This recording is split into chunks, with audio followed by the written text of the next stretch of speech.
खबर देखने से पहले इस चैनल को सब्सक्राइब करें।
ESG का फुल फॉर्म है अभिषेक शिवपूजन गिरी, जो मेरे बेटे का नाम है। और एंटरटेनमेंट हाउस मतलब हम लोगों ने शुरू किया है, और इसका मेन मकसद है कि हम लोग वेब सीरीज़, फिर शॉर्ट फिल्म और यूट्यूब पे मतलब लॉन्च करेंगे, और भोजपुरी पिक्चर भी बनाएंगे हम लोग इस बैनर में। हम लोग सेंटर रखना चाहिए।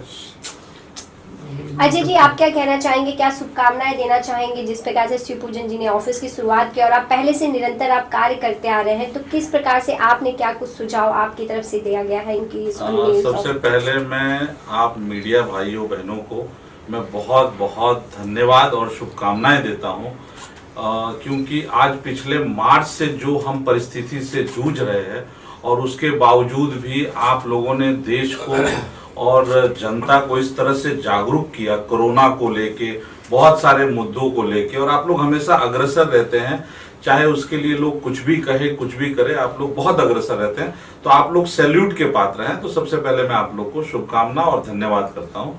रही बात ESG के लिए, तो मैं पिछले 15 साल से इस इंडस्ट्री में हूँ, और सेंसर में भी रह चुका हर जगह, और इनको प्रेरित करके मैं गुजरात से यहाँ लाया इस इंडस्ट्री में, क्योंकि ये हर कार्यक्रम में रहते हैं, और इनका सबसे बड़ा जो लगाव है वो भोजपुरी से लगाव बहुत ज़्यादा है।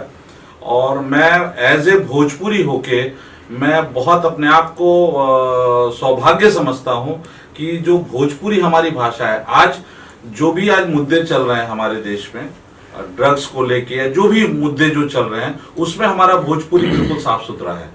नेपोटिज्म को लेके उसमें हमारा भोजपुरी बिल्कुल साफ सुथरा है। आप किसी भी भोजपुरी स्टार को आज उठा लीजिए, तो वो कोई लिट्टी चोखा बेच के आया है, कोई बिरहा गा के आया है, कोई टेबल पे BHU में टेबल पे सिंगर बन के आया है। तो इस तरह हमारे भोजपुरी के स्टार हैं। कोई ये नहीं कह सकता है कि इनके बाप दादा सिंगर थे इसलिए आज वो सिंगर बने, इनके फादर एक्टर थे आज वो एक्टर बने। सब बड़े ही निचले स्तर से आए हैं, और उन्होंने जिस तरीके से इस इंडस्ट्री में अपना झंडा गाड़ा है, आज हमारे मनोज तिवारी भैया को देख लीजिए, रवि किशन को देख लीजिए, दिनेश लाल को देख लीजिए, रितेश पांडे को देख लीजिए, सारे जितने नाम हैं, आम्रपाली को देख लीजिए, पाखी हेगड़े को देख लीजिए, ये सारे हमारे इंडस्ट्री के ब्रांड है, और इनके ऊपर कोई भी आरोप नहीं है।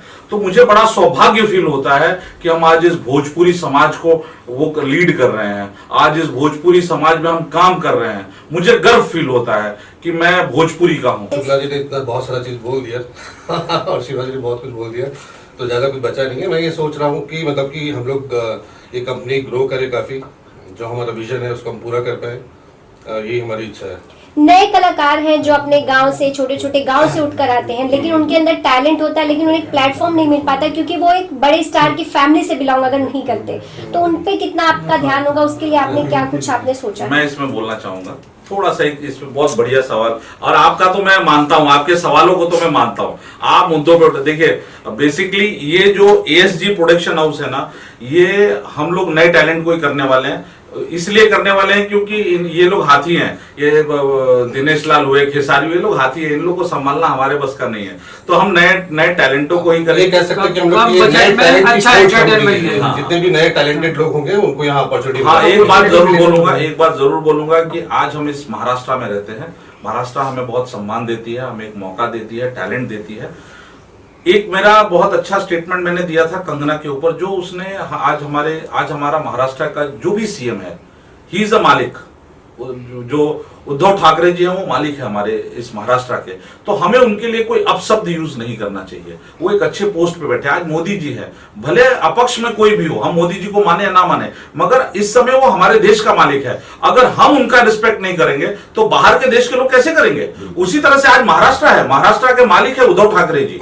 वो शिवसैनिक है, ये वो उससे कोई मतलब नहीं है। वो बाला साहब ठाकरे के लड़के हैं, उससे भी कोई मतलब नहीं है। मगर आज हमारे देश के मालिक है, आज हमारे इस महाराष्ट्र के मालिक है, तो उनको हमें कभी भी अपशब्द नहीं यूज करना चाहिए। कहीं पे भी उनका नाम हम सम्मान से लेना चाहिए। सम्मान से उनकी जो चीजें हैं, अगर वो गलत डिसीजन ले रहे हैं तो उनके सामने आना है। आज तक ऐसा कोई भी इतिहास नहीं है जिसका गलत किया और उसके सामने नहीं आया। देर सवेर आता है, बट कहीं पे भी शब्दों में हमें बहुत सम्मान करना चाहिए। कर्म भूमि का मान किया और बिल्कुल जो हमारा कर्म भूमि है, इसके वो मालिक है, तो उसका हमें सम्मान करना चाहिए। और हमारे आज महाराष्ट्र में, बॉम्बे में हम रह रहे हैं, तो यहाँ के कल्चर को भी हमें अपनाना चाहिए, यहाँ के तौर तरीकों को भी अपनाना चाहिए। ऐसा नहीं है कि हम मराठी नहीं है तो हम यहाँ के तौर पर, हम यूपी और बिहार के तौर नहीं, यहाँ को भी सम्मान देना चाहिए। यहाँ के लोगों को, यहाँ की मिट्टी को, यहाँ के संस्कार को, सबका सम्मान करना चाहिए। और ये सब इश्यूज तो हैं, लेकिन मुझे लगता है कि मीडिया को भी इससे भी बहुत बड़े बड़े इश्यूज है जिंदगी में। तो कोर इश्यूज को मीडिया को भी उठाना चाहिए।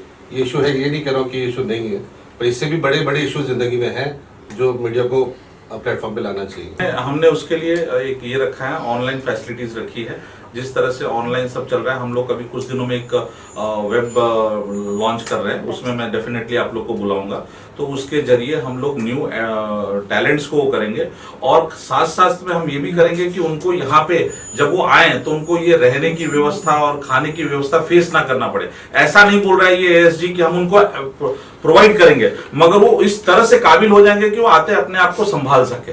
हम उनको, जैसे आज अभी कुछ दिनों पहले उत्तर प्रदेश में स्टूडियो अपना फिल्म सिटी बनने जा रहा है, राइट। तो ये बहुत सारी चीजें हैं जो कि बहुत डेवलप हो रहा है और काफी लंबे पैमाने पे डेवलप हो रहा है, और सरकार इस पे बहुत फोकस करके बैठी है। चाहे वो हमारे बीजेपी सरकार हो या कोई भी सरकार है, इस पे अब फोकस कर रही है। इससे पहले भी जो सरकार थी उन्होंने भी प्लान बनाया था, उनकी सरकार नहीं रही तो नहीं चल पाया, बट वो है हर सरकार के अब टारगेट में है कि हम इसको डेवलप करें।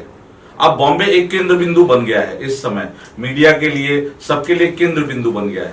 तो अब हम उस चीज पे फोकस कर रहे हैं, और आप जैसे लोग उस पे और टारगेट कर रहे हैं। और इन्होंने जो कहा वो एक 30% सच्चाई ये है कि कभी कभी कुछ चीजों को आप लोग जैसे उस पे ज्यादा फोकस कर देते हैं और पीछे को चीजों को छोड़ देते हैं। Global advertiser for innovative outdoor solutions.